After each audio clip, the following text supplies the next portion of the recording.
మహోన్నతుడు నైన యేసుక్రీస్తు నామంలో మీకందరికీ నేను శుభములు తెలియచేసుకుంటూ కీర్తనల గ్రంథ ధ్యానాలకి మీకు అందరికీ ఆహ్వానం పలుకుతా ఉన్నాను. ప్యారడైజ్ రిఫార్మ్డ్ చర్చ్ కూడి వచ్చిన అందరికీ కూడా నేను యేసుక్రీస్తు నామంలో ఇంత గొప్ప భాగ్యము మీతో కలిసి ఆరాధించడానికి మనకు చాలా ఎవ్రీ సండే ఫెమిలియర్ అయిపోతామేమో, ఆ ఫెమిలియారిటీ రాకుండా ప్రతి సండే మేబీ ఇదే చివరిసారి వింటానేమో, ఇదే చివరిసారిగా నేను చెప్పగలుగుతానేమో అన్న, ఇంకా నాకు అవకాశం లేదేమో అన్నట్టుగా, ఇంకా మనము ఇటువంటి సండేస్ దేవుడు ఇప్పటి వరకు ప్రతి సండేస్ మనకి ఇచ్చిన ప్రతి సండే నెక్స్ట్ సండే పరిస్థితి ఎట్లా ఉంటుందో చెప్పలేకుండా ఉంది పరిస్థితి. అట్లాగని చెప్పి నేను భయపెట్టట్లేదు, నెగటివ్ నోట్లో చెప్పట్లేదు. But we know not, the Bible scripture says we know not what a day might bring forth, right? We don't know what a day might bring forth. And దినమెల్లా ఇక్కడ 8వ వచనంలో దినమెల్లా మేము దేవుని యందు అతిశయపడుచు ఉన్నాము. ఈరోజు ఈ సమయంలో నేను ఏం చేస్తున్నాను అనేది మనకు చాలా ముఖ్యం. ఈరోజు మనకి ఎంతో ఇంకా ముఖ్యమైనది. గత కొన్ని వారాలుగా మనం ప్రతి నెల సువార్త ప్రకటన చేస్తా ఉన్నాం. ఈరోజు మనమందరం కలిసి వాక్యము ధ్యానించడమే కాకుండా సువార్త ప్రకటన అనేది కూడా మనము చేయాలని ఈరోజు అనుకున్నాము. దేవుడు మనకి అది సహాయం చేస్తాడు. అందులోనే మన ఆనందము, ఎండ తీవ్రత దేవుడు మనకి సహాయం చేస్తాడు. మనం బయట ఒక్కొక్కరికి వ్యక్తిగతంగా అనారోగ్య కారణాలు ఉన్నా కూడా దేవుడు మనకి సహాయం చేస్తాడు. అన్ని విధాలుగా మనకు దేవుడు సహాయం చేస్తాడు. అదే విషయం ఇప్పుడు కీర్తన 44లో మాట్లాడుతూ ఉన్నాం. మేము ప్రార్థన చేసినా మా సహాయానికి రావట్లేదు ఏంటి అన్న క్వశ్చనే మనం ఇప్పుడు మాట్లాడుతూ ఉన్నాం. కీర్తనలు 9 నుంచి 16 వచనాల వరకు, మీరు మాకు సహాయానికి రావట్లేదేంటి దేవా, మా కష్టకాలంలో మాకు సహాయం చేయట్లేదు ఎందుకు అని వాళ్ళు ప్రాధేయపడతా ఉన్నారు. చేదై కాదు, కఠినపరుచుకొని కాదు, కానీ దిగ్భ్రాంతితో ఎంతో బాధతోటి వాళ్ళ యొక్క నిజస్థితిని ఉన్నది ఉన్నట్టుగా వాళ్లకు చెప్పుకుంటున్నారు. దేవునికి అలా మనం చెప్పుకోవచ్చు, నన్ను ఎందుకు కాపాడట్లేదు దేవా అని, నాకు ఇంకా దేని మీద కూడా నాకు ఇంట్రెస్ట్ ఉండట్లేదు, నన్ను కాపాడడానికి మీరు రావాలి అని దేవునికి మనము ఆ విధంగా చెప్పుకోవచ్చు. అట్లా ఎంతమంది బైబిల్లో ఎంతమంది అలా చెప్పారు, ఎవరెవరు అట్లా చెప్పారు. మన లాస్ట్ విషయాలు కూడా మనం లాస్ట్ సండే మీద మనం కొన్ని చూసాం కదా. ఏమేమి చూసాం మనము? ఏబేలు నుంచి చూసాం. ఏబేలు విషయంలో సహాయం చేసిన నా దేవుడు ఇప్పుడు ఎందుకు నాకు సహాయం చేయట్లేదు? యోసేపు గుంటలో, నీళ్లు లేని గుంటలో పడిన యోసేపును మిద్యానీయులను ఆ మీదుగా పంపించి సహాయం చేసిన దేవుడు ఇప్పుడు నాకు ఎవరినో ఎందుకు నాకు పంపించట్లేదు నాకు సహాయానికి? నా ప్రార్థన ఎందుకు అంగీకరించట్లేదు? హిజ్కియా ప్రార్థనను అంగీకరించిన దేవుడు అంతకుముందు అంగీకరించక, అంతకుముందు తన ధాన్యము, తన పంట పొలం అంతా ఎండిపోయి తను అది భుజించలేకపోయాడు. తను పశ్చాత్తాపపడి దేవునికి మొరపెట్టుకున్న తర్వాత హిజ్కియా ప్రార్థన విని ఆ సెన్హారీబు రాజును వచ్చిన దారినే వెనకకు మళ్ళించాడు. నీ ద్రాక్షవల్లి, నీ తోట, నీ తొట్టిలో పిండి అంత ఆశీర్వాదకరంగా ఉన్నది. హిజ్కియాకి సహాయం చేసిన దేవుడు నాకు ఇప్పుడు ఎందుకు సహాయం చేయట్లేదు? ఇస్సాకును బలి ఇమ్మని అడిగిన దేవుడే చంపేసే ముందు దేవుడు జోక్యం చేసుకొని అబ్రహాముకు ఎలా సహాయం చేశాడు? యెహోవా ఈరే అని అబ్రహాము వెనుకనే ఒక పొట్టేలు మరి అక్కడ చెట్టుకు మరి ఇరుక్కొని పోయి ఉన్నది, దానిని బలివ్వమన్నాడు. అక్కడ దేవుడు అబ్రహామునకు సహాయం చేసినట్టే కదా.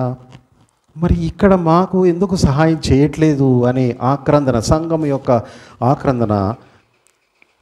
అట్లాగే యిర్మీయాకు సహాయం చేసిన దేవుడు ఎబెద్మెలకు పంపించి ఆ నీటి లేని బురదగల గుంటలో యిర్మీయాని అక్కడ ఉన్న వాళ్ళందరూ పడవేస్తే మరి అక్కడ దేవుడు ఎబెద్మెలెకును పంపించి అక్కడ సహాయం చేశాడు, ఇర్మియాకి సహాయం చేశాడు కదా.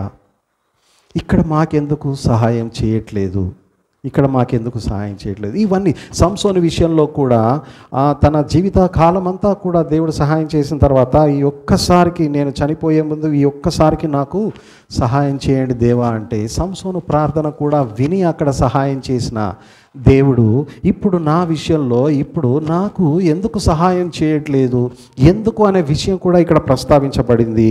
ఇక్కడ 24వ వచనంలో నీ ముఖమును నీవేళ మరుగుపరిచి ఉన్నావు అన్న విషయము మనము ఇక్కడ చూస్తూ ఉన్నాం. మా బాధను మాకు కలుగు హింసను నీవేళ మరచి ఉన్నావు, మమ్మల్ని ఎందుకు మరచిపోయినావు అని సింపుల్గా ఏదో క్వశ్చన్ అండ్ ఆన్సర్స్ టైప్లో అడగటం కాదు. నాకు తెలిసి వాళ్ళు ఎలుగెత్తి ఏడుస్తూ విలపిస్తూ, అందుకే నేను ఈ మాటలు విలాప వాక్యాలు, ఆక్రందన, ఆవేదన, ఈ పలుకు ఈ మాటలే అప్లై చేస్తారు. ఏదో మనలేక ఇట్లా మనం మరి కుర్చీలో కూర్చుండి లేకపోతే అంతా బాగున్నట్టుగా కాదు. అక్కడ వాళ్ళు డెస్పరేట్ నీడ్, హోల్ నేషన్, ఒక చర్చ్ ఒక సంఘం అనే కాదు, హోల్ నేషన్, ఇజ్రాయెల్ నేషన్ అంతా కూడా మరి వ్యాకులముతో వ్యధతో మరి అక్కడ బాధపడతా ఉన్నారు. సరే, మనం ఈ విషయాలన్నీ ఆలోచించిన తర్వాత ఇందులో ఇది ప్రవచన వాక్యంగా కూడా మనము చూసాము, భవిష్యత్తులో జరగబోయేదిగా కూడా మనం చూసాము. ఏంటి? ఈ లోకమనే ఐగుప్తులో నుంచి ఈ సంఘం అనే ఇశ్రాయేలును దేవుడు విమోచించి మరి పాలు తేనెలు ప్రవహించే ఆ పరలోకంలోకి దేవుడు తన సంఘాన్ని ఖచ్చితంగా తీసుకువెళతాడు. The gates of hell shall not prevail against it కదా. పేతురుతో చెప్పబడిన వాక్యం ఏంటిది అంటే సంఘమునకు ఏది కూడా వ్యతిరేకంగా ఏది కూడా నిలవబడజాలదు.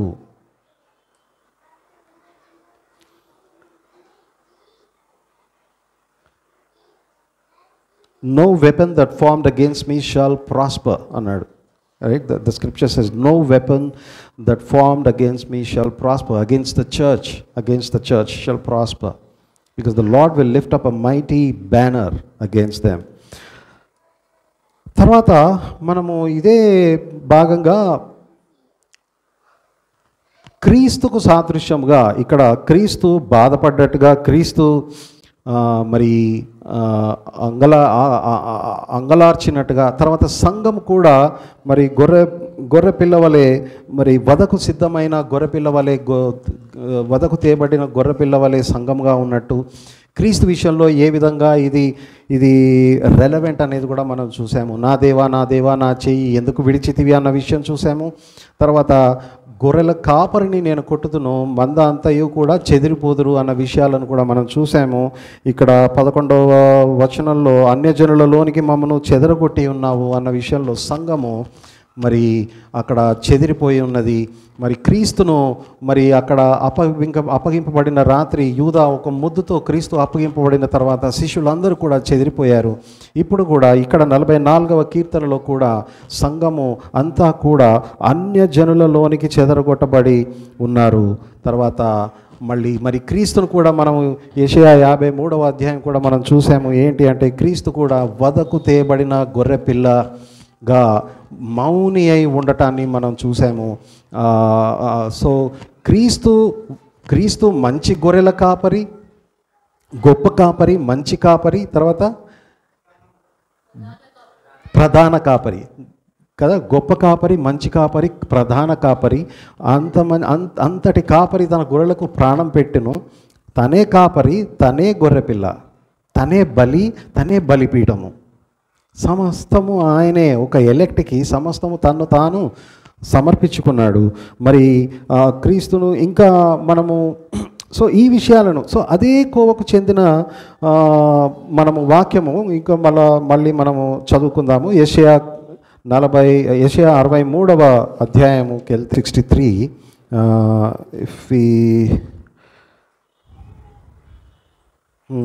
ఇక్కడ కూడా ఏ విధంగా కంపారిటివ్గా ఎట్లా కంపేర్ చేస్తూ నా దేవుని సహాయం నాకు రావట్లేదు అని చూస్తున్నారు. దయచేసి అందరూ చూడండి, వాక్యము చూడండి. చూడలేని వారు చెప్పిన వాక్యమును మీరు శ్రద్ధతో వినాలని నేను బ్రతిమలాడుకుంటూ ఉన్నాను. యెషయా 63వ అధ్యాయము ఇంకా 11వ వచనం నుంచి చూస్తే, అప్పుడు ఆయన పూర్వదినములను మోషేను తన జనులను జ్ఞాపకము చేసుకొనెను.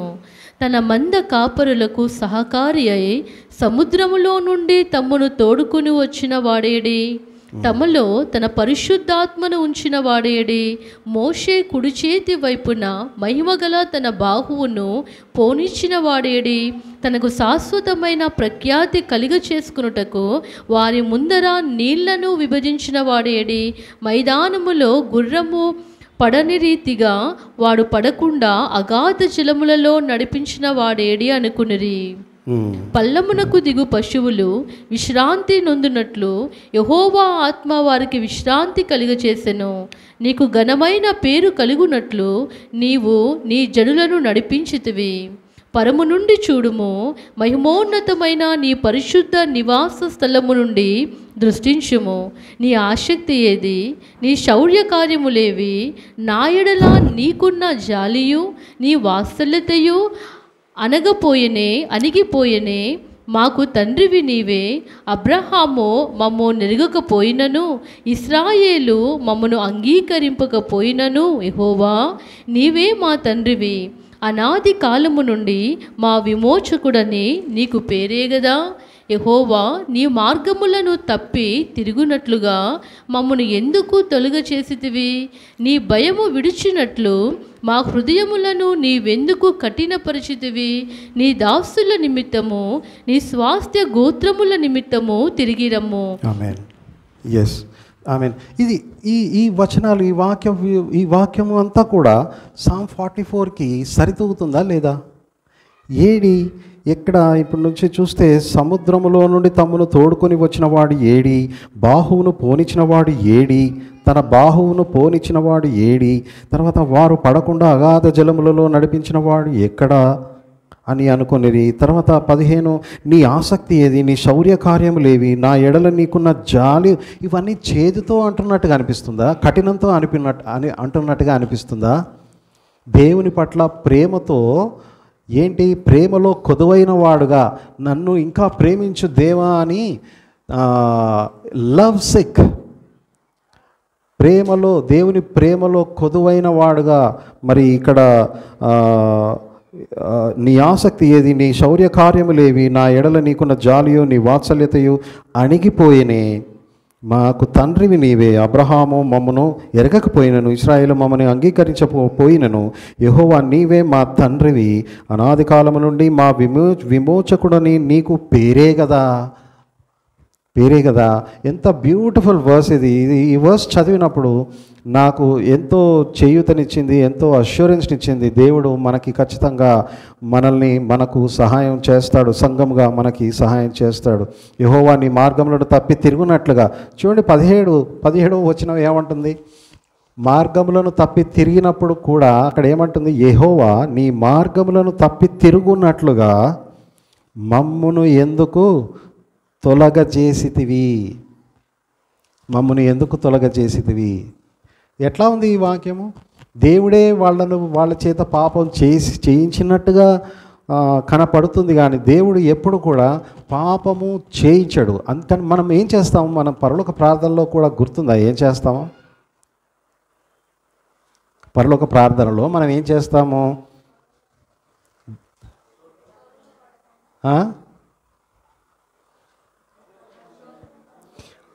పరలోకమందున మళ్ళీ ప్రార్థన అంతా చెప్పకండి. ఈ వాక్యానికి 17th వర్స్కి రెలవెంట్ ఏంటో ఆ పరలోక ప్రార్థనలో చెప్పండి. దుష్టుని నుండి, కీడు నుండి మమ్మల్ని తప్పించు. అందుకే ఇక్కడ ప్రార్థన చేస్తున్నాడు. చూడండి, ఇక్కడ అది క్రీస్తు మనకు నేర్పించిన ప్రార్థనలో అట్లాగా ఉంది. దుష్టుని నుండి, కీడు నుండి మమ్మల్ని తప్పించు. కానీ ఇక్కడ ఈ ప్రార్థన ఏంటిది? నీ మార్గములను తప్పి తిరుగునట్లుగా మమ్మును ఎందుకు తొలగ చేసితివి? నీ భయము విడిచినట్లు మా హృదయములను నీవెందుకు కఠినపరిచివి? These are the again different verses for the doctrine of reprobation. We can spare a different time of study for it. ఇక్కడ కఠినపరిచాడు. ఎవరు? ఫరో హృదయాన్ని కఠినపరిస్తే అది ఓకే. ఇక్కడ వీళ్ళు నీవును కూడా కఠినపరుస్తూ ఉన్నాడు. ఏంటి, మమ్ముని ఎందుకు తొలగజేసితివి? నీ భయము విడిచినట్లు మా హృదయములను నీవెందుకు కఠినపరిచితివి? నీ దాసుల నిమిత్తము, నీ స్వాస్థ్య గోత్రముల నిమిత్తము తిరిగి రమ్ము. దయచేసి నువ్వు వ్యక్తిగతంగా ఆత్మీయంగా నువ్వు పడిపోయినా కూడా దయచేసి మనము దేవుని ఆగమనము కోసము వెయిట్ చేయాలి, రమ్మనాలి. తోటి సహోదరుడికి నీ నీ నీ నీ చింత లేకపోతే చింత షేర్ చేసుకోవచ్చు, కానీ నీ చేదు, దేవుని మీద ఉన్న చేదు ఇంకొకటికి అంటించొద్దు. అది నేను చెప్పేది. నీకు ఒకవేళ దేవుని మీద నీకు చేదైతే అది నీకే పెట్టుకో. పక్కోడికి నీ చేదుని ఇంకొకటికి అంటించకు. రైట్? దేవుడు ఇంత కఠినాత్ముడుగా నీకు కనబడతాడు. ఇక్కడ కఠినము ఎందుకు చేశావు అనేది వ్యక్తిగత ప్రార్థనలో నువ్వు దేవుని సహాయం అడుగు, కానీ అది మంచిదే. కానీ నువ్వు చేదైపోతే సంఘములో ఉన్న పక్క బ్రదర్స్ని కూడా ఇంకా చేదు చేయకూడదు. చాలా జాగ్రత్త పడాల్సిన విషయము. సో ఈ వాక్యం కూడా కీర్తనలు 44తో సరితూగుతుందని నేను అనుకుంటున్నా. అట్లాగే మరి ద్వితీయోపదేశకాండము 32వ అధ్యాయము 30 వచనము, ద్వితీయోపదేశకాండము 32 అధ్యాయము 30 వచనం చూస్తారా?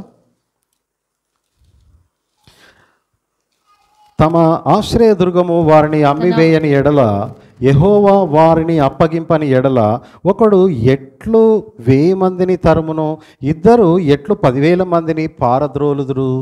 అంటే ఒకడు 1000 మందిని తరమాలి అంటే, ఇద్దరు 10,000 మందిని పారద్రోయాలి అంటే ఎలా సంభవం అవుతుంది? అది దేవుని ద్వారానే. దేవుడు, యెహోవా దేవుడు ఆశ్రయదుర్గమై ఉంటేనే మాకు అది సాధ్యమవుతుంది.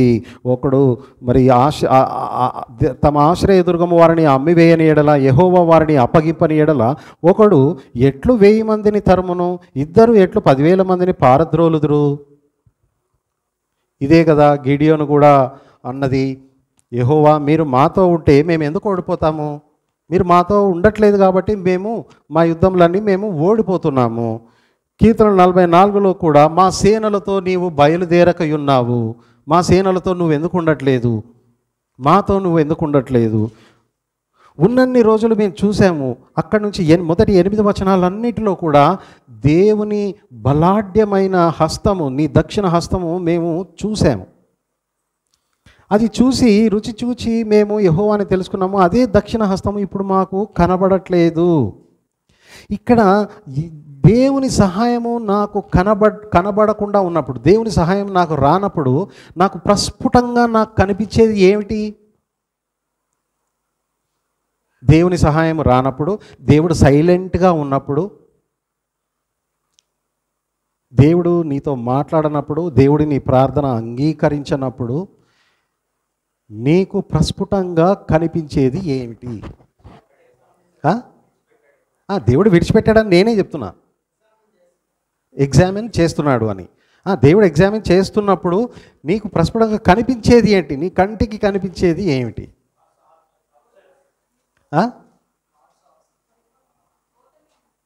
ఓటమి, ఫెయిల్యూర్. యుద్ధంలో ఓడిపోయడమా లేకపోతే దేంట్లో ఓటమి? అన్నిట్లో. ఆత్మీయ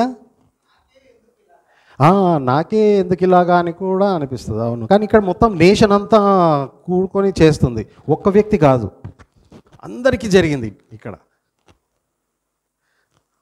దేవుడు మనకు సహాయం చేయనప్పుడు మనకు ప్రస్ఫుటంగా కనిపించేది ఏంటి అంటే నాలో ఉన్న నా భ్రష్టత్వమే.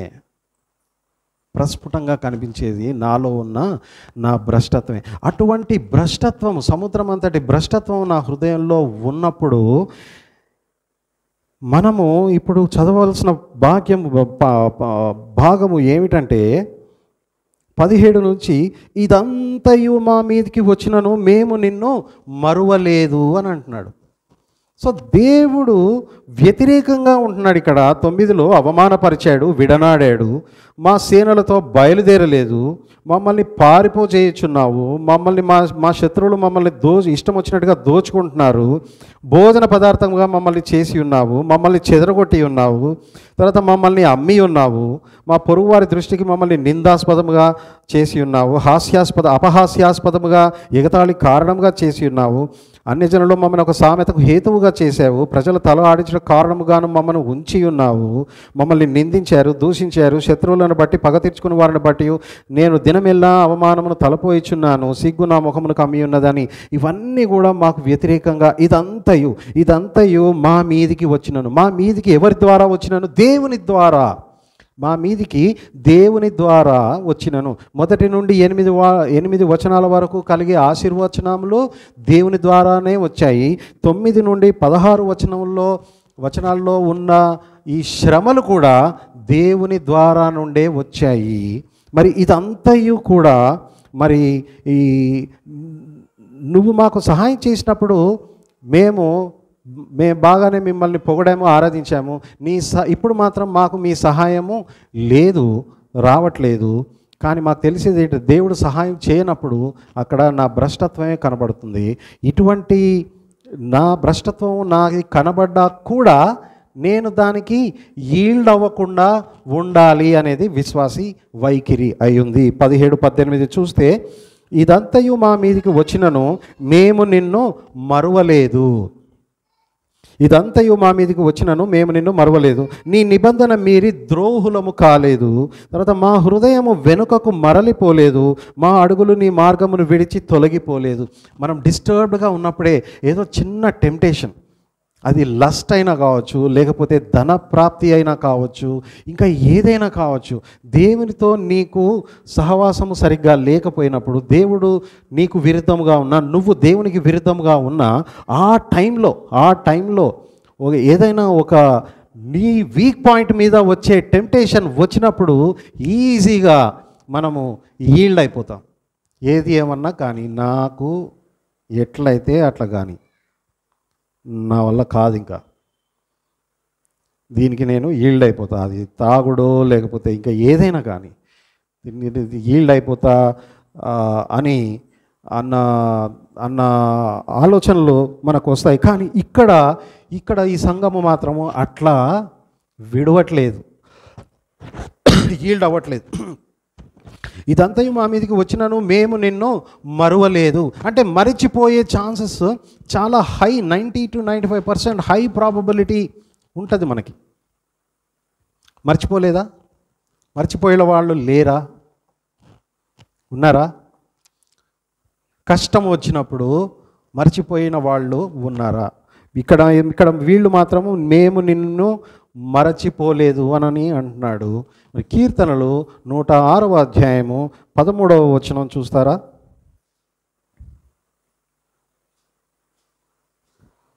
అయినను వారు ఆయన కార్యములను వెంటనే మరిచిపోయిరి, ఆయన ఆలోచన కొరకు కనిపెట్టుకొనకపోయిరి. చూడండి, కీర్తనలో 106వ అధ్యాయము ఇప్పుడు ఈ 13 ఇంకా కొన్ని వచనాలు ఉన్నాయి. అయినను వారు ఆయన కార్యములను చూసారా మరచిపోయి అనట్లేదు, వెంటనే మర్చిపోయారు. అంటే ఏంటి? ఆ అద్భుత కార్యం చేసిన వెంటనే, మన్నా కురిపించిన వెంటనే మర్చిపోయారు, వెంటనే మర్చిపోయారు. రైట్. సో ఇక్కడ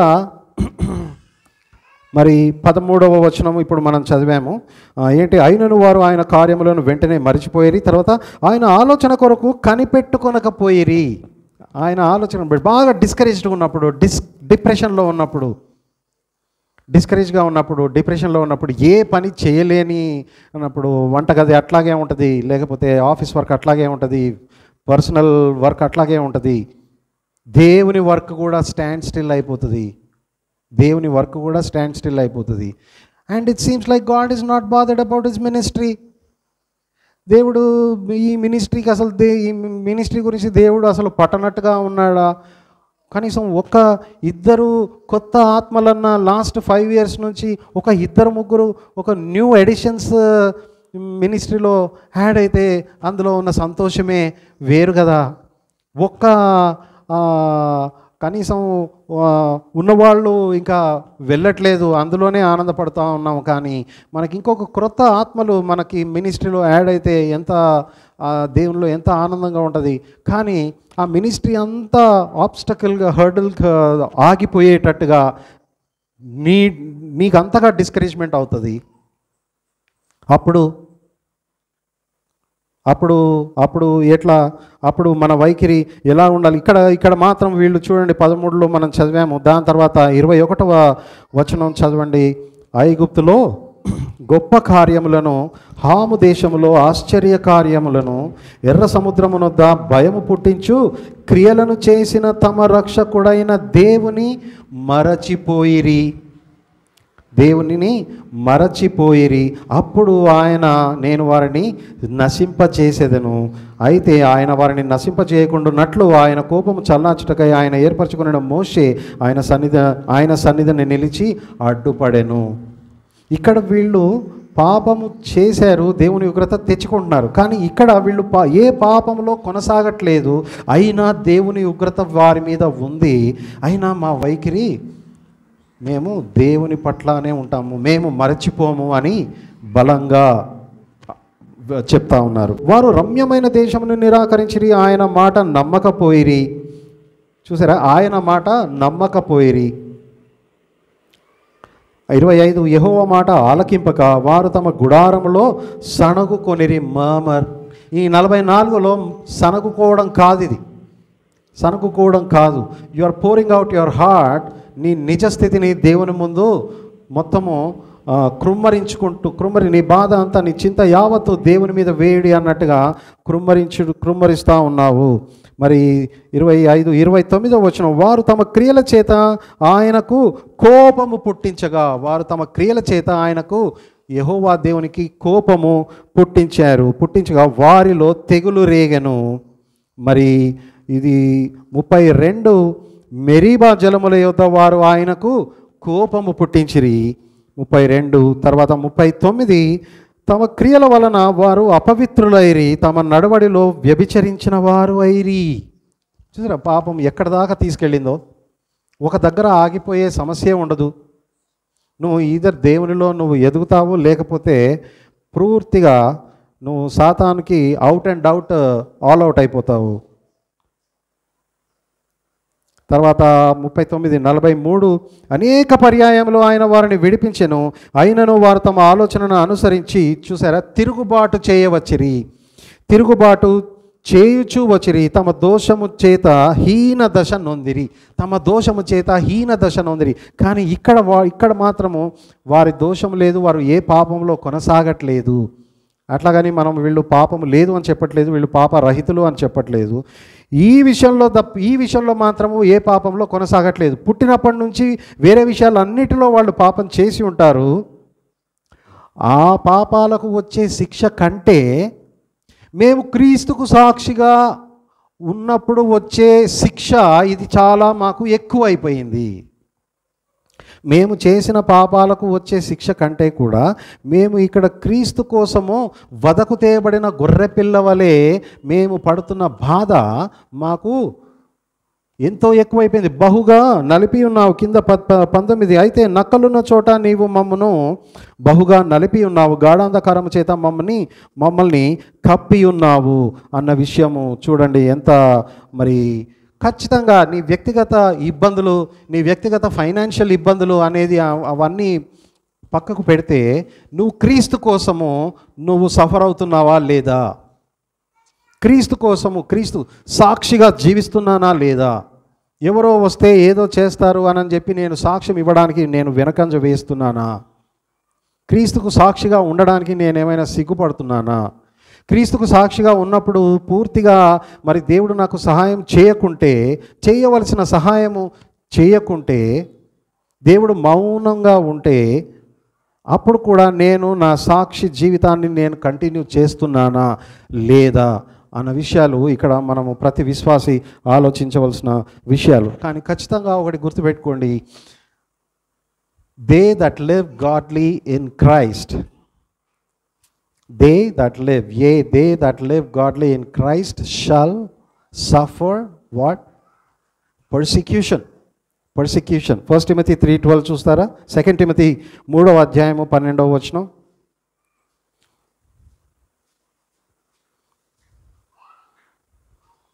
క్రీస్తు యేసునందు సద్భక్తితో బ్రతుకనుద్దేశించు వారందరూ హింసనందుదు. 2 తిమోతి 3:12 క్రీస్తు యేసునందు సద్భక్తితో బ్రతుకనుద్దేశించు వారందరూ హింసనందుదురు. అయితే దుర్జనులను, వంచకులను, ఇతరులను మోసపరచుచు తామును మోసపోవచ్చు, అంతకంతకు చెడిపోవుదురు. ఆ విషయం ఓకే, తామును మోసపోవచ్చు, అంతకంతకు చెడిపోతారు, అది లోకం గురించి చెప్పబడి ఉన్నది. బట్ 3:12 ఏం చెప్తుంది అంటే, all those who live in godly, those who live godly in Christ Jesus shall suffer persecution. Right? Those who live God, నువ్వు గాడ్లీలా జీవించకపోతే నీకు పర్సిక్యూషన్ రాదు. నువ్వు గాడ్లీగా జీవించు, అప్పుడు నీకు ఖచ్చితంగా పర్సిక్యూషన్ వస్తుంది. కీర్తనలు 44లో వాళ్ళు మొత్తం శత్రుమూక వాళ్ళ చుట్టూ ఉన్నది, వాళ్ళు కేవలం క్రీస్తు నిమిత్తమై చనిపోతున్నారు. అందుకే పౌలు ఈ భాగంలో నుంచి ఒక వచనం తీసి, మేము కూడా వధకు తేబడిన గొర్రెపిల్ల వలె మేము చనిపోవడానికి రెడీగా ఉన్నాము అని పౌలు సంఘం గురించి చెప్పడం జరుగుతుంది. మరి క్రీస్తు సఫర్ అయ్యాడు, గొర్రెపిల్లగా వచ్చాడు. ఇదిగో లోక పాపము మోసుకొని పోవచ్చున్న దేవుని గొర్రెపిల్ల. Behold the lamb of God which taketh away the sins of the whole world. క్రీస్తు గొర్రెపిల్లగా వచ్చాడు. మరి సంఘం క్రీస్తు తన శరీరధారి అయి ఉన్న రోజుల్లో మరి సిలువ వేయబడి అందరూ క్రీస్తును చంపారు. అట్లాగే సంఘములో ఉన్నప్పుడు కూడా క్రీస్తు సంఘములో బ్రతుకుతూ తాను సఫర్ అవుతున్నాడు. రైట్? క్రీస్తు కూడా సంఘములో బ్రతుకుతూ తాను శ్రమ పడుతున్నాడు. ఇంకా పరలోకములో దేవుడి కుడిపార్శ్వమున ఆసీనుడై ఉన్నాడు, కూర్చొని ఉన్నాడు. కానీ వ్యక్తిగతంగా ఒక్కొక్క వ్యక్తిలో హృదయంలో క్రీస్తు వారు ఉన్నారు. రైట్? ఏ వచనం బట్టి చెప్తున్నాను? ఒక్కొక్క వ్యక్తిలో ఒక్కొక్క ప్రతి విశ్వాసలో క్రీస్తు ఉన్నాడు అనడానికి ఏ వచనం కావాలి నాకు?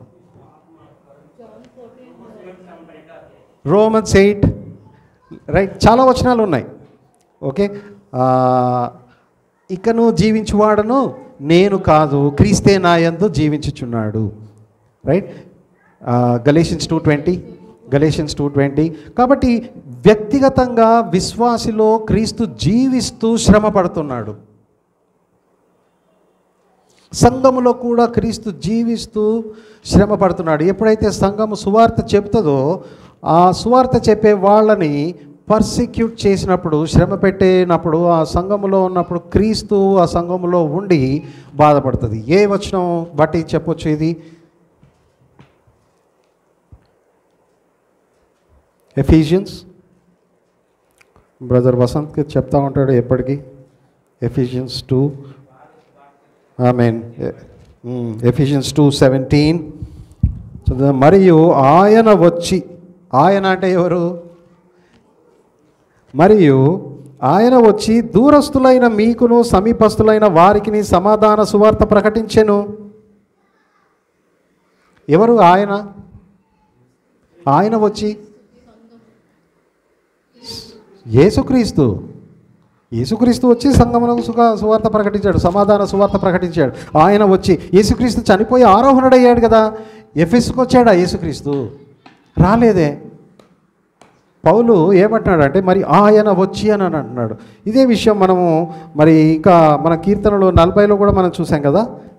కీర్తనలు 40లో కూడా చూసాం.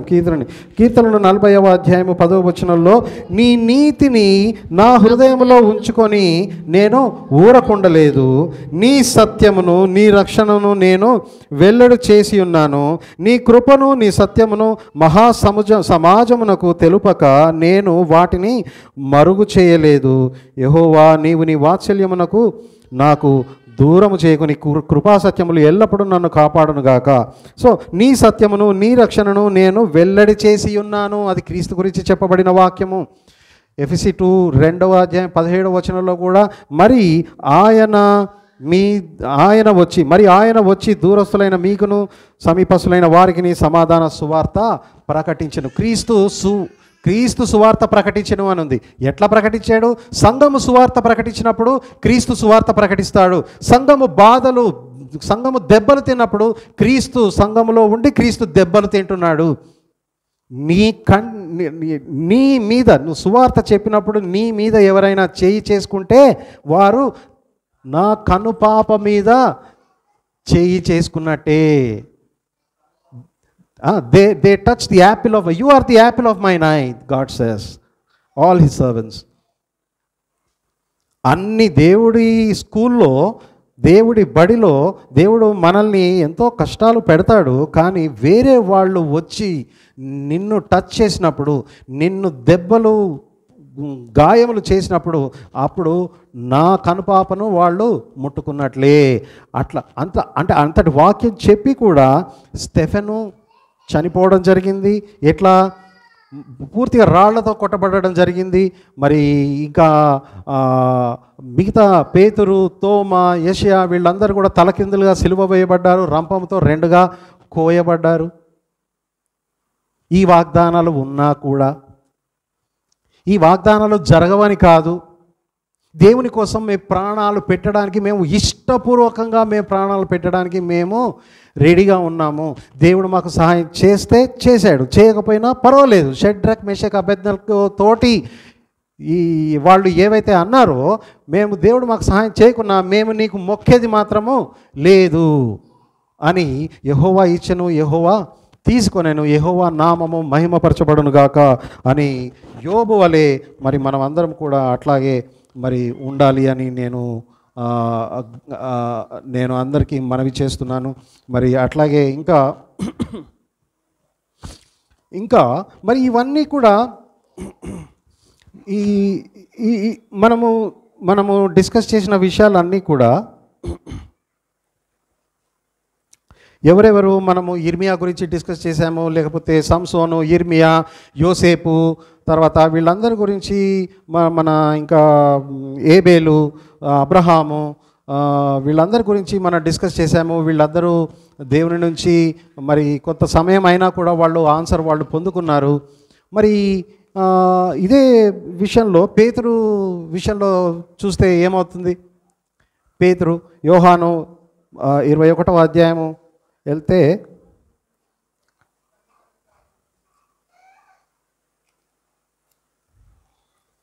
21వ అధ్యాయము మొదటి వచనం చూడండి.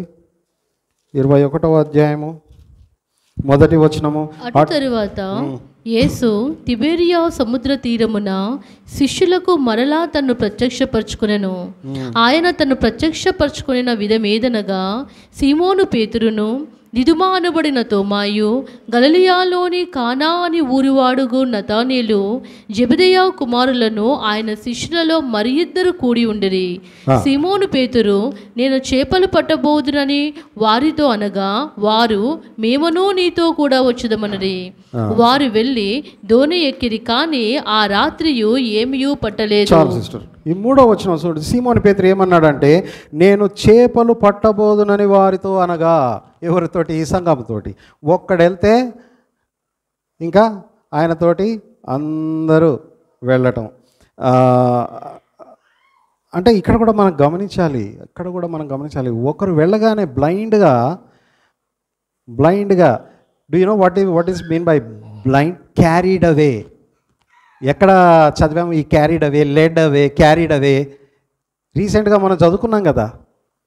ఆ లెడ్ అవే, క్యారీడ్ అవే అన్న దగ్గర ఏమవుతుంది? మనము మైండ్తో ఆలోచించకుండా అనుభవపూర్వకంగా వేరోళ్లకు జరిగింది కాబట్టి నాకు కూడా అట్లాగే జరుగుతుంది.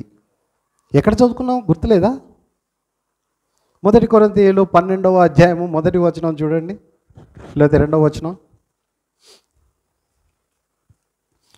మనం కెరిస్మాటిక్ కేయాస్ ఆ స్టడీలో మనం చదువుకుంటా ఉన్నాం కదా. మరియు సహోదరులారా, ఆత్మ సంబంధమైన వరముల గురించి మీకు తెలియకుండా నాకు ఇష్టం లేదు. మీరు అన్యజనులై ఉన్నప్పుడు మూగ విగ్రహములను ఆరాధించకు ఎటు పడినా అటు నడిపింపబడిదిరని మీకు తెలియదా? ఎటు పడినా అటు నడిపింపబడుదురని మీకు నడిపింపబడితిరని మీకు తెలియదా? ఇందుచేత దేవుని ఆత్మ వలన మాట్లాడువాడెవడును యేసు శాపగ్రస్తుడనియు అని చెప్పడనియు, పరిశుద్ధాత్మ వలన తప్ప ఎవడును యేసు ప్రభు అని చెప్పలేడని నేను మీకు తెలియజేయుచున్నాను. ఎఫీషియన్స్ 4:17 కూడా మరి దేవుని జీవము నుంచి వేరుపారై అని ఒక విషయం మనం చదువుతాము. కాబట్టి అన్ని జనులు నడుచుకున్నట్లు మీరిక మీదట నడుచుకునే నేను ప్రభువునందు సాక్ష్యం ఇచ్చుచున్నాను. వారైతే అంధకారమైన మనసు గలవారై తమ హృదయ కాఠిన్య వలనలోనున్న అజ్ఞానము చేత దేవుని వలన కలుగు జీవములో నుండి వేరుపరచబడిన వారై తమ మనసుకు కలిగిన వ్యర్థతను అనుసరించి నడుచుకొనుచున్నారు. వాళ్లకు ఆలోచన లేదు, వాళ్ళ మనసుకు కలిగిన వ్యర్థత ఉన్నది. మరి ఇక్కడ కూడా మరి యోహాను 21వ వచనంలో 21వ అధ్యాయంలో చూస్తే, యోహాను 21వ అధ్యాయంలో మరి అక్కడ ఏ ఏ ఏ ప్లేస్లో ఉన్నారు వాళ్ళు చెప్తారా? యోహాను 21 ఏ ప్లేస్లో ఉన్నారు? తిబెరయ సముద్ర తీరమున. ఇక్కడ ఏమైంది? అటు తర్వాత తిబెరయ సముద్ర తీరమున శిష్యులు, ఇక్కడ పేతురు ఉన్నాడు. పేతురుని మొట్టమొదటిసారిగా ఎక్కడ కలుసుకున్నాడు దేవుడు? క్రీస్తు వారు ఎక్కడ కలుసుకున్నారు? సముద్ర తీరమునే. ఏ సముద్ర తీరాన? తిబెరయ సముద్ర తీరమునే. అక్కడే మొదలుపెట్టారు.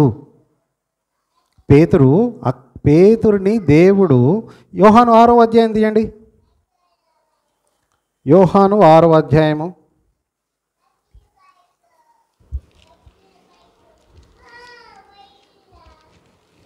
అటు తర్వాత యేసు తిబెరయ సముద్రము అనగా గలిలయ సముద్రము దాటి అతనికి వెళ్ళను. అక్కడ మన ఈ పేతురు శిష్యులను అందరినీ కలుసుకోవడం జరిగింది. నేను నిన్ను మనుషులు పట్టే జాలరులుగా చేస్తా అని పేతురుతో అన్నాడు అక్కడ మరి యేసు ప్రభువారు. అదే ఇదంతా అయిపోయిన తర్వాత మరి 21వ అధ్యాయంలో మళ్ళీ పేతురు అక్కడికే వస్తాడు. అంటే బ్యాక్ టు స్క్వేర్ వన్, ఎక్కడైతే మొదలుపెట్టారో అక్కడికే వస్తారు. పేతురు యొక్క ఆలోచనలు ఏముంటాయి? ఇంకా అంతా అయిపోయింది. యేసుక్రీస్తు వచ్చాడు, ఏదో చేస్తాడు అనుకున్నాము, కానీ ఏమీ చేయలేదు. మేము అనుకున్నట్టుగా ఏమీ చేయలేదు. రాజ్యాన్ని ఎస్టాబ్లిష్ చేస్తాడు అనుకున్నాము అని అనుకొని ఉంటాడు పీటర్.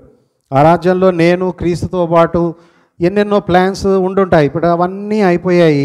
ఇప్పుడు అంతా అయిపోయింది. ఇక్కడ మనం చేసేది ఏమీ లేదు. ఈ లైఫ్ అంతా ఎందుకు నాకు ఇంకా లైఫ్ అని మళ్ళీ ఏమంటున్నాడు? మరి యేసుక్రీస్తు నేను నిన్ను మనుషులు పట్టే జాలర్లుగా చేస్తా అన్న మాటలు గుర్తుపెట్టుకోవట్లేదు పేతురు. గుర్తుపెట్టుకోకుండా ఇక్కడ ఏమంటున్నాడు పేతురు? నేను చేపలు పట్టుపోదునని వారితో అనగా వారు మేమును నీతో కూడా వచ్చేదామని చెప్పి వాళ్ళు వెళ్ళి దోణి ఎక్కిరి, కానీ ఆ రాత్రంతా ఏమీయూ పట్టలేదు. తర్వాత సూర్యోదయము అగుచుండగా యేసు దరిన నిలిచెను. అయితే ఆయన యేసు అని శిష్యులు గుర్తు పట్టలేదు. చూసారా, మనము ఈ 44వ కీర్తనలో కూడా దేవుడు వారితో ఉన్నాడు.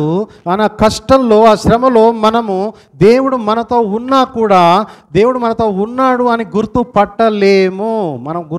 మనం పట్టలేని పరిస్థితిలో ఉంటాము. అయినా కానీ ఇక్కడే విశ్వాసము అవసరము.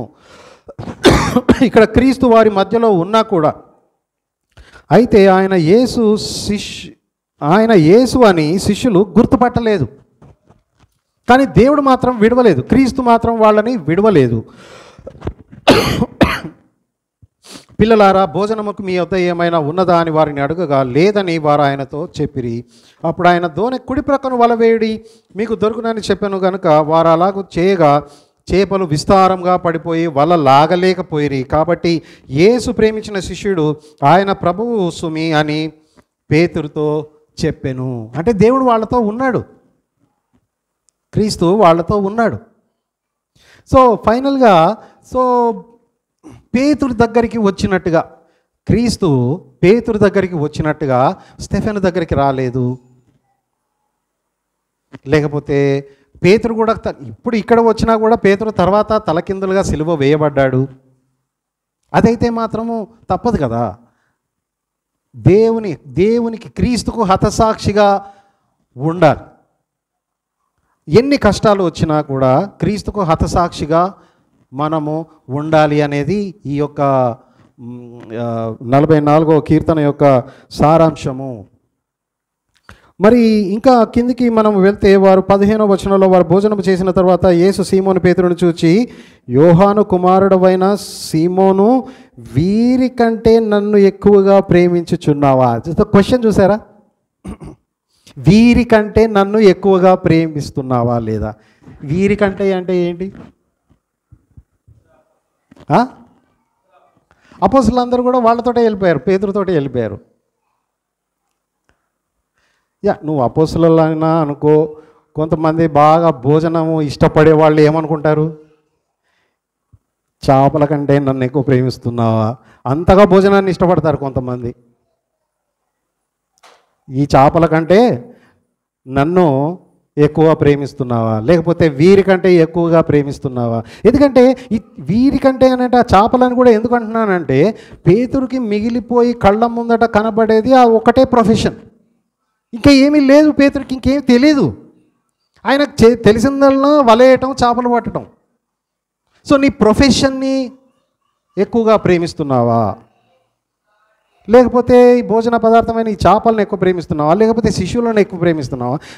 కాబట్టి నువ్వు అక్కడ ఈ కీర్తన 44లో కూడా దేవుడు ఇప్పటిదాకా మీకు ఇచ్చాడు, నీ దక్షిణ హస్తాన్ని చూపించాడు, నీకు బలాఢ్యమైన నీకు దక్షిణ హస్తాన్ని చూపించి మీకు అందరికీ సహాయం చేశాడు. కానీ ఆయన సహాయం చేయనప్పుడు నువ్వు ద్వేషిస్తావా దేవుణ్ణి? నువ్వు విడిచిపెడతావా? దేవుడికి కావాల్సింది మొదటి నుంచి చివరి దాకా ఏమిటి? 10 కమాండ్మెంట్లో ఫస్ట్ పాయింట్ ఏంటి? Thou shalt have no other gods before me. Thou shalt have no other gods before me. కదా, నేను తప్ప వేరొక దేవుడు నీకు ఉండకూడదు. నేను తప్ప. అది నువ్వు దేవుడు సెల్ఫిష్గా ఉన్నాడు అనుకో, నువ్వు ఏదైనా అనుకో, I will not share my glory with another. అక్కడొకటే చూస్తారా, ఏ క్రీస్తు శరీరధారి అయి ఉన్నప్పుడు కూడా నాకంటే ఎవరినైనా ఎక్కువగా ప్రేమిస్తే వాడు నాకు పాత్రుడు కాడు. ఇక్కడ కూడా చివరిలో కూడా పేతురుని, నువ్వు నన్ను వీటికంటే నన్ను ఎక్కువగా ప్రేమిస్తున్నావా? ఎంత జెలస్ కదా దేవుడు. God is a jealous God. God is a jealous God. Every point of the time, every step of the time God keeps on asking, Are you loving me? Lovest thou me more than these? వీటికంటే నన్ను ఎక్కువగా ప్రేమిస్తున్నావా? వీటికంటే నన్ను ఎక్కువగా ప్రేమిస్తున్నావా? ఈ question మనకి ఖచ్చితంగా ప్రతిరోజు మనం వేసుకోవాల్సిన అవసరత ఉన్నది. మరి కాబట్టి అక్కడ ఎన్నిసార్లు అడుగుతాడో, అవును ప్రభువా నేను ప్రేమించుచున్నానని నీవే ఎరుగుదు అని ఆయనతో చెప్పాను. యేసు నా గొర్రెపిల్లలను మేపుమని అతనితో చెప్పాను. మరలా ఆయన యోహాను కుమారుడైన సీమోను, నన్ను ప్రేమిస్తున్నావా అని రెండవసారి అతన్ని అడగగా, అవును ప్రభువా నేను ప్రేమించుచున్నానని నీవే ఎరుగుదు అని ఆయనతో చెప్పాను. ఆయన నా గొర్రెలను ఖాయమని చెప్పాను. మూడవసారి ఆయన యోహాను కుమారుడైన సీమోను, నన్ను ప్రేమించుచున్నావా అని అతనిని అడిగాను. నన్ను ప్రేమించుచున్నావా అని మూడవసారి తన్ను అడిగినందుకు పేతురు వ్యసనపడి, ప్రభువా నీవు సమస్తమును ఎరిగిన వాడవు, నిన్ను ప్రేమించుచున్నానని నీవే ఎరుగుదు అని ఆయనతో చెప్పాను. యేసు నా గొర్రెలను మేపుము. నువ్వు నన్ను ప్రేమిస్తే నా గొర్రెలతో ఉండాలి. నువ్వు నన్ను ప్రేమిస్తే నా గొర్రెలతో నువ్వు ఉండాలి. దమస్కు మార్గంలో వెళ్ళే సౌలుని ఏమంటాడు? సౌలా సౌలా నీవు నన్నేలా హింసిస్తున్నావు? ఎందుకు సౌలు క్రీస్తుని హింసించడం అంటే, సంఘము మీద చేయి చేసుకుంటే నా మీద చేయి చేసుకున్నట్టే. సంఘము మీద చేయి చేసుకుంటే అంటే క్రీస్తు సంఘమును తన సేమ్ లెవెల్లో పెట్టుకుంటున్నాడు. క్రీస్తు తన సంఘాన్ని సేమ్ లెవెల్లో పెట్టుకుంటున్నాడు. సంఘమును ఎవరైనా చేయి చేసుకుంటే క్రీస్తు మీద చేయి చేసుకున్నట్టే లెక్క. అంటే నువ్వు ఇదిగో తల్లి అయినా తన పిల్లలను మరచునేమో, కానీ ఇదిగో నేను నిన్ను నా అరచేతిలో చెక్కుకొని ఉన్నాను. ఇవన్నీ కష్టాలు వచ్చినప్పుడు చదవడానికి బాగానే ఉంటుంది అవన్నీ అన్నట్టుగా మనకు అనిపిస్తుంది. కానీ ఈ కష్టం వచ్చిన టైంలోనే బలంగా మనము విశ్వసించాలి. నాకేదో ఈ లోకంలో ఫిజికల్గా టెంపరల్ నీడ్స్గా ఏదో పోగొట్టుకున్నది దొరికితే నాకు సక్సెస్ వచ్చినట్టు కాదు. దేవుని చిత్తంలో నేను ఉంటేనే అప్పుడే నాకు సక్సెస్ వచ్చినట్టు. That is how we define the success. So 3 సార్లు అక్కడ వెంటనే సంఘాన్ని మేపు, సంఘాన్ని కాయు అని పేతురికి ఆజ్ఞ ఇచ్చాడు. అక్కడి నుంచే కదా సంఘము పుట్టింది. మరి 3000 మంది ఆదిమ సంఘంలో పేతురు ప్రీచ్ చేయగానే 3000 మంది ఒకటే రోజు జాయిన్ అయ్యారు. మరి ఇదే విషయంలో మరి మనం హెబ్రీలో కొన్ని వచనాలు చూసి మనం ముగిద్దాము. కొన్ని వచనాలు చూసి మనం ముగిద్దాము. ఇట్లాగే మరి పేతురు లెక్క నేను నా ఓల్డ్ ప్రొఫెషన్కి వెళ్ళిపోతాను అని పేతురు లెక్క ఇంకెవరన్నారు? ఏలియా ఏమన్నాడు? ఇంకా నా ప్రాణాన్ని తీసేసేయి, నా పితరుల కంటే నేనేమి పెద్ద గొప్ప కాదు, వాళ్ళు పాపం చేసినట్టే నేను కూడా పాపం చేశాను, మొన్నటిదాకా నేను ఒక్కనే ఉన్నానన్నాను, కానీ ఇప్పుడు నేను పెద్ద వేరే ఏమి కాదు, నా ప్రాణాన్ని తీసేసేయని ఏలియా మరి విన్నవించుకున్నాడు. కాబట్టి అప్పుడు దేవుడు ఏమంటాడు? నువ్వు అనుకుంటున్నావా?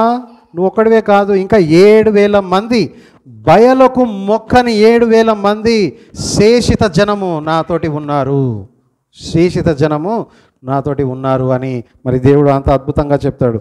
మరి హెబ్రీలకు రాసిన పత్రిక నేను ఏ వచనాలు చదవాలనుకుంటున్నానో మీకు తెలుసా?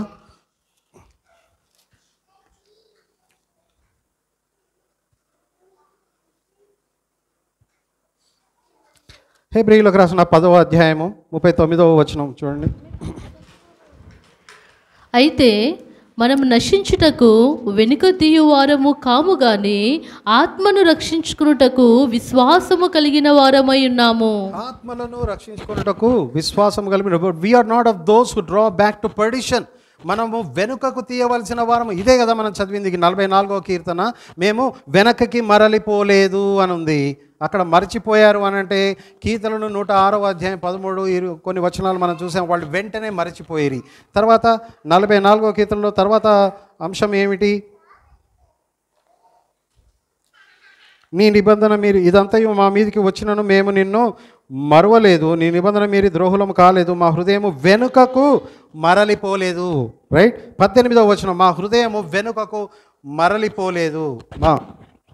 మరి విశ్వాసికి ఇవ్వబడిన హెచ్చరిక హెబ్రీ 10వ అధ్యాయము 39వ వచనం ఏంటంటే, but we are not of those who draw back to perdition but those who believe to the saving of the soul. అట్లాగే మనము 11వ అధ్యాయంలోకి మనము వెళ్తే ఎంతోమంది ఇక్కడ ఉన్నారు. మరి 8వ వచనం 11వ అధ్యాయము మరి 8వ వచనం నుంచి అబ్రహాము పిలువబడినప్పుడు చదవండి సిస్టర్. అబ్రహాము పిలువబడినప్పుడు విశ్వాసమును బట్టి ఆ పిలుపునకు లోబడి తాను స్వాస్థ్యముగా పొందనయ్యున్న ప్రదేశమునకు బయలు వెళ్ళెను, మరియు ఎక్కడికి వెళ్ళవలెనో అది ఎరుగక బయలు వెళ్ళెను. విశ్వాసమును బట్టి అతడును అతనితో ఆ వాగ్దానమునకు సమాన వారసులైన ఇస్సాకు యాకోబు అని వారును గుడారములలో నివసించుచు అన్యుల దేశములో ఉన్నట్టుగా వాగ్దాత్త దేశములో పరవాసులైరి. ఏలయనగా దేవుడు దేనికి శిల్పియు నిర్మాణకుడునై ఉన్నాడో ఆ పునాదులు గల ఆ పట్టణము కొరకు అబ్రహాము ఎదురు చూచుచుండెను. విశ్వాసమును బట్టి శారాయు వాగ్దానము చేసిన వాడు నమ్మదగిన వాడని ఎంచుకొనెను గనుక తాను వయసు గతించినదైనను గర్భము ధరించుటకు శక్తి పొందెను. అందుచేత మృతతుల్యుడైన ఆ యొక్కని నుండి సంఖ్యకు ఆకాశ నక్షత్రము వలెను సముద్ర తీరమందలి లెక్కింప సఖ్యము కాని ఇసుక వలెను సంతానము కలిగెను. వీరందరూ ఆ వాగ్దాన ఫలము అనుభవింపకపోయినను దూరము నుండి చూచి వందనము చేసి తాము భూమి మీద పరదేశులను యాత్రికులనై ఉన్నామని ఒప్పుకొని విశ్వాసము గలవారై మృతి నొందిరి. చాలా సిస్టర్ 13వ వచనం చూడండి. వీరందరూ వాగ్దానముల ఫలము అనుభవింపకపోయినను వాగ్దాన ఫలము వీరు అనుభవించలే. వాగ్దానాలు ఇంకా నెరవేరబడక ముందే వీళ్ళ ప్రాణాలు పోయినాయి. లేకపోతే అనుభవించకపోయినను దూరము నుండి చూచి వందనము చేసి తాము భూమి మీద పరదేశమును యాత్రికులనై ఉన్నామని ఒప్పుకొని విశ్వాసము గలవారై మృతి నొంది. విశ్వాసము గలవారై మృతి నొందిరి. కీర్తన 44లో కూడా అదే కోవకు చెందింది. విశ్వాసము గలవారై, though he slays me yet I will trust in him. Though he slays me yet I will trust in him. యెహోవా నన్ను చంపివేసిన, రైట్, నేను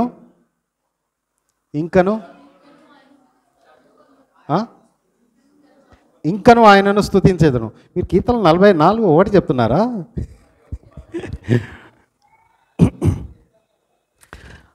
ఓకే.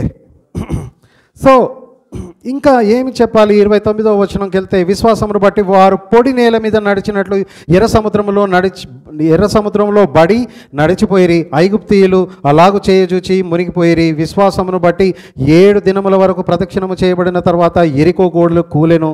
విశ్వాసమును బట్టి రాహబు వేశ్య వేగుల వారిని సమాధానముగా చేర్చుకునినందున అవిధేయులతో పాటు నశింపకపోయెను. ఇంకా ఏమి చెప్పాలి? ఇంకను ఏమి చెప్తును? గిద్యోను, బారాకు, సంసోను, యెఫ్తా, దావీదు, సమూయేలు వారిని గూర్చి ప్రవక్తలను గూర్చి వివరించుటకు సమయము చాలదు. వారు విశ్వాసము ద్వారా రాజ్యములను జయించిరి, నీతి కార్యములను జరిగించిరి, వాగ్దానములను పొందిరి, సింహముల నోళ్లను మూసిరి, అగ్నిబలమును చల్లార్చిరి, ఖడ్గదారను తప్పించుకొనిరి, బలహీనులుగా ఉండి బలపరచబడిరి, యుద్ధములో పరాక్రమశాలురైరి, అన్యుల సేనలను పారద్రోలిరి. స్త్రీలు మృతులమై తమ వారిని పునరుత్థానము వలన మరల పొందిరి. కొందరైతే మరి శ్రేష్టమైన పునరుత్థానము పొందగోరి, చూసారా, మరి శ్రేష్టమైన పునరుత్థానము పొందగోరి విడుదల పొందనొల్లక, ఇది చూసారా, విడుదల పొందనొల్లక ఇదే యాతనలో మేము ఉంటాము. What an inspiration for us. ఇంతటి విశ్వాసము ఎక్కడైనా కనబడుదునా అన్నట్టుగా యేసుక్రీస్తు వారు ఒక వుమన్నితో ఎట్లాగైతే అన్నారో మరి ఇక్కడ అట్లాగే అనిపిస్తుంది. ఏంటి? మరి శ్రేష్టమైన పునరుత్థానము పొందగోరి విడుదల పొందనొల్లక యాతన పెట్టబడిరి. మరికొందరు తిరస్కారములను, కొరడా దెబ్బలను, మరి బంధకములను, ఖైదును అనుభవించిరి, రాళ్లతో కొట్టబడిరి, రంపములతో కోయబడిరి, శోధింపబడిరి, ఖడ్గముతో చంపబడిరి, గొర్రె చర్మములను, మేక చర్మములను వేసుకొని దరిద్రులయ్యుండి శ్రమపడి హింస పొందుచు అడవులలోను, కొండల మీదను, గుహలలోను, సొరంగములలోను తిరుగులాడుచు సంచరించిరి. ఇంకా లాస్ట్ వర్స్ చూడండి. అట్టి వారికి ఈ లోకము, ఎంత గొప్ప సాక్ష్యం అండి! అట్టి వారికి ఈ లోకము యోగ్యమైనది కాదు. అట్టి వారికి ఈ లోకమే యోగ్యమైనది కాదు వాళ్ళు ఉండడానికి. అట్టి వారికి ఈ లోకం యోగ్యమైనది కాదు. అట్లాగని చెప్పి వారు పరలోకానికి అర్హులా? ఇన్ని కష్టాలు పడ్డారు కదా, రంపంతో కోయబడ్డారు, ఇన్ని విధాలుగా శ్రమ పడ్డారు కదా, మరి పరలోకముకు వెళ్ళడానికి అర్హత వస్తుందా? ఈ బాధలు పడితే రాదు. కానీ వాళ్ళు క్రీస్తులో ఉన్నందుకే మనకి పరలోకము. క్రీస్తులో ఉన్నందుకే మనకి పరలోకము. కానీ ఎంత గొప్ప సాక్ష్యం! అట్టి వారికి ఈ లోకము యోగ్యమైనది కాదు. వీరందరూ తమ విశ్వాసము ద్వారా సాక్ష్యము పొందిన వారైనను మనము లేకుండా సంపూర్ణులు కాకుండానట్లు నిమిత్తము దేవుడు మన కొరకు మరి శ్రేష్టమైన దానిని ముందుగా సిద్ధపరచను గనుక వీరు వాగ్దాన ఫలము అనుభవింపలేదు. వాగ్దాన ఫలము మాకు లేకున్నా మేము ఇంకను కొనియాడుతాము, ఇంకను స్తుతిస్తాము అన్న వైఖరి కలిగి ఉండాలి. మరి హబక్కూక్ 3వ అధ్యాయము చదువుతారా? హబక్కూక్ 3వ అధ్యాయము 17వ వచనము.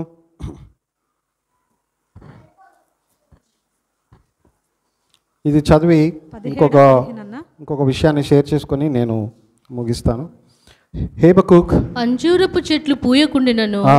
ద్రాక్ష చెట్లు ఫలింపకపోయినను, ఒలీవ చెట్లు కాపు లేకయుండినను, చేనిలోని పైరు పంటకు రాకపోయినను, గొర్రెలు దొడ్డిలో లేకపోయినను, శాలలో పశువులు లేకపోయినను, నేను యెహోవా యందు ఆనందించెదను, నా రక్షణకర్త అయిన నా దేవుని యందు నేను సంతోషించెదను. ఆమేన్. ప్రభువగు యెహోవాయే నాకు బలము, ఆయన నా కాళ్ళను లేడి కాళ్ళ వలె చేయను, ఉన్నత స్థలముల మీద ఆయన నన్ను నడువ చేసెను. ఇంకొక వచనము యెషయా 63వ అధ్యాయము 9వ వచనము చూస్తే,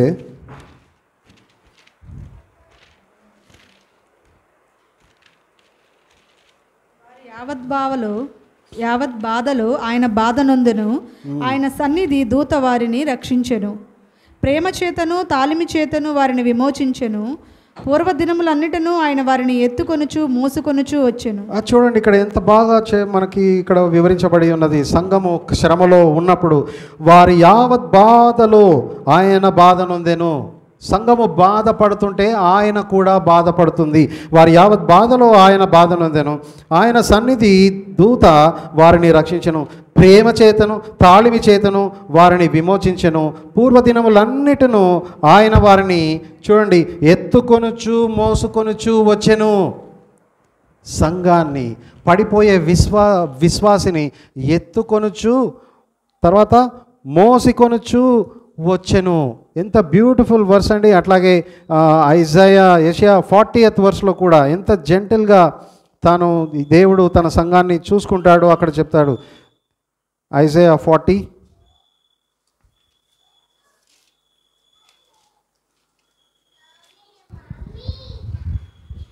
11వ వచనం. గొర్రెల కాపరి వలె ఆయన తన మందను మేపును, తన బాహువుతో గొర్రె పిల్లలను కూర్చి రొమ్మిన ఆనించుకొని మోయును, పాలిచ్చు వాటిని ఆయన మెల్లగా నడిపించును. చాలు సిస్టర్, చూడండి, గొర్రెల కాపరి వలె ఆయన తన మందను మేపును, తన బాహువుతో గొర్రె పిల్లలను కూర్చి రొమ్మున ఆనించుకొని మోయను, పాలిచ్చు వాటిని ఆయన మెల్లగా నడిపించును అన్న విషయము. మరి దేవుడు మనతో తోడుగా ఉంటాడు. మనకు కష్టం వచ్చినప్పుడు, మనకు శ్రమలు వచ్చినప్పుడు ఖచ్చితంగా మనకు తోడుగా ఉంటాడు. యెషయా 31వ అధ్యాయము 5వ వచనము చూడండి. యెషయా 31వ అధ్యాయము 5వ యెహోవా మహాఘనత నుండి ఉన్నాడు, ఆయన తన ఉన్నత స్థలమున నివసించు. పక్షులు ఎగురుచు తమ పిల్లలను కాపాడునట్లు సైన్యములకు అధిపతి యెహోవా యెరూషలేమును కాపాడును. దాని కాపాడుచు విడిపించుచుండును, దానికి హాని చేయక తప్పించుచు నుండును. చాలు sister. So as a bird is flying towards, పక్షులను కాపాడునట్టుగా ఏమనుంది అక్కడ, మళ్ళీ చదవండి. పక్షులు ఎగురుచు తమ పిల్లలను కాపాడునట్లు, పక్షులు ఎగురుచు తన పిల్లల దగ్గరికి, అంటే ప్రొద్దాక పక్షులు ఎక్కడో తిరిగి వస్తాయి, తర్వాత వాటి గూటికి సాయంత్రం వేళ గూటికి పోయిన ఆ పిల్లలు ఎట్లున్నాయో అని ఆ తల్లిదండ్రుల ఆవేదన పిల్లల దగ్గరికి చూడాలని అప్పుడు ఆ టైంలో, ఆ సాయంకాల టైంలో ఎంతగా ఉంటుందో అంత ప్రేమతో దేవుడు తన సంఘాన్ని చేర్చుకుంటాడు అన్న విషయము అక్కడ మరి రాయబడి ఉంది. అట్లాగే మరి 63వ అధ్యాయము 15వ వచనం, యెషయా 63.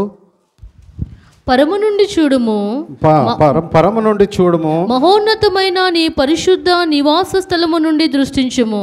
నీ ఆసక్తి ఏది, నీ శౌర్య కార్యములేవి, నా ఎడల నీకు. సిస్టర్ 14 చదవాలైతే, ఇంగ్లీష్లో వేరేగా ఉంది. 14. పల్లమునకు దిగు పశువులు విశ్రాంతి నొందునట్లు యెహోవా ఆత్మ వారికి విశ్రాంతి కలుగచేసెను. నీకు ఘనమైన పేరు కలుగునట్లు నీవు నీ జనులను నడిపించితివి. పల్లమునకు దిగు పశువులు విశ్రాంతి నొందునట్లు, అట్లా ఒక పక్షి తన పిల్లల కోసము వెతికి వెళుతున్నట్లుగా మరి దేవుడు తన సంఘాన్ని కూడా ఆ విధంగా రక్షించుకుంటాడు. ఇంకొక విషయం ఏంటి అంటే, ఒక గ్రద్ద తన పిల్లలని ఎట్లా కాపాడుకుంటుందో నేను మిమ్మల్ని అట్లా కాపాడుతానా అన్నాడా దేవుడు? మరి గ్రద్ద ఎట్లా పిల్లల్ని ఎట్లా కాపాడుకుంటుంది? ఇది మనం చిన్న ఉన్నప్పుడు సండే స్కూల్లో ఖచ్చితంగా మనం విని ఉండాలి. మీరైనా చెప్పలేదా సండే స్కూల్ పిల్లలకి? ఒక గద్ద ఉంటుంది, గద్ద పిల్లల్ని గద్ద వింగ్స్ మీద గద్ద వింగ్స్ మీద పిల్లలని పెట్టుకొని వెళ్తూ ఉంటుంది. తర్వాత ఏమవుతుంది?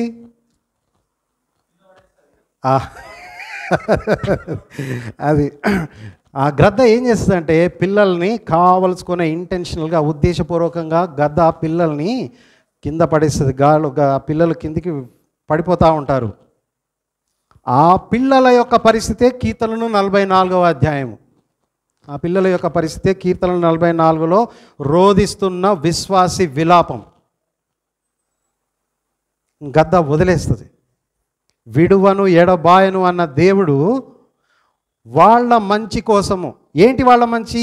నీతి సమాధానము అను ఫలము నీ జీవితంలో వచ్చేటట్లుగా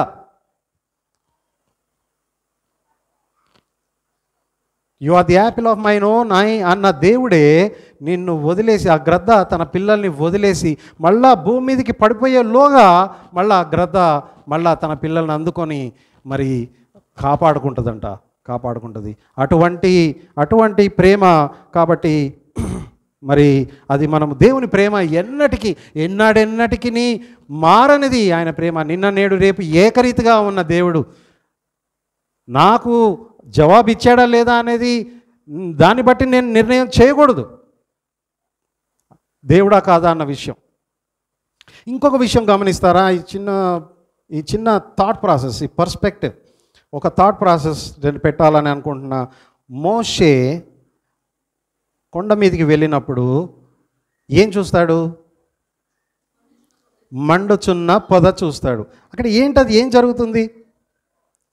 ఆ పొద కాల్చివేయబడట్లేదు, కానీ మంట ఉంటుంది. పొద మంట రెండు ఉంటున్నాయి. అగ్ని ఉంది, పొద మాత్రము, ఇంకా బర్నింగ్ బుష్. ఆ పొద మాత్రము మసవ్వట్లేదు, కాలిపోవట్లేదు, మంట మాత్రము మండుతూ ఉంది. దీన్ని బట్టి ఏంటి? అక్కడ ఉన్నది మాట్లాడింది ఎవరు? క్రీస్తు వారే మాట్లాడారు. మోషేతో pre incarnate Christ he's spoken to Moses.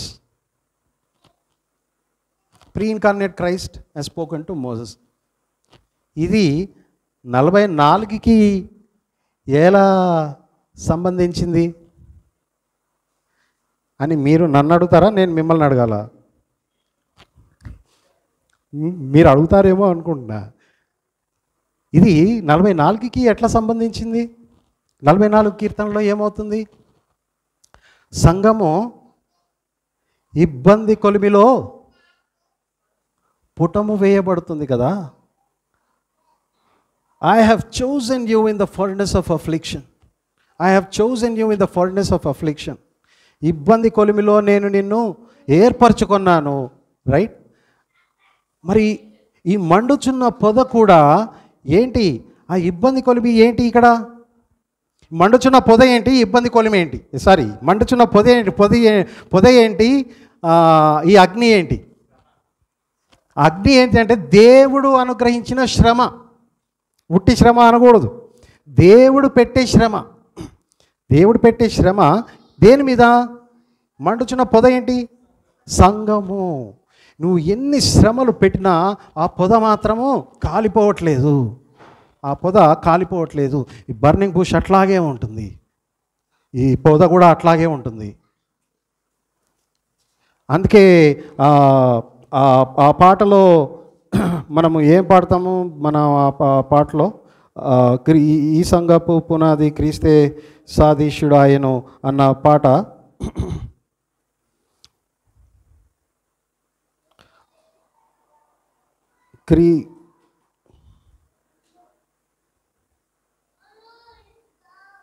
కఠిన దుఃఖ బాధలు కలిగిన నోర్చుచు విభవానంద ప్రాప్తి లభింపగోరుచు ఆ స్వర్గ పంక్తిని చేరి ఆనందం పొందుచు ఈ సంఘమేసుగూడి విశ్రాంతి పొందును. అసత్య మార్గమంచు అనేకులు నవ్వినన్ విభాగమై శ్రమంబుల్ విశేషం పొందినన్ సుభక్తులు వేడుచుండ్రు అభయకాంతికై ఈ నిందలెల్లబోయే ఆనంద నాటికై. చిన్న వాక్యము చదువుకొని మనము ముగిద్దాం. కృపా సత్య సంపూర్ణుడు అయిన మా పరలోకపు తండ్రి, మీ ఘనమైన నామమునకు మేము వందనాలు చెల్లించుకుంటూ ఉన్నాం. ప్రభువా తండ్రి, సమస్తమును తండ్రి మీ వాక్కు ద్వారా సృష్టించి తండ్రి సమస్తమును ప్రభువా మీ సంఘము కోసం సమస్తమును నిర్ణయించి రక్షణ ప్రణాళిక సిద్ధము చేసి దానిని జరిపించిన గొప్ప దేవా నీకు వందనాలు ప్రభువా తండ్రి.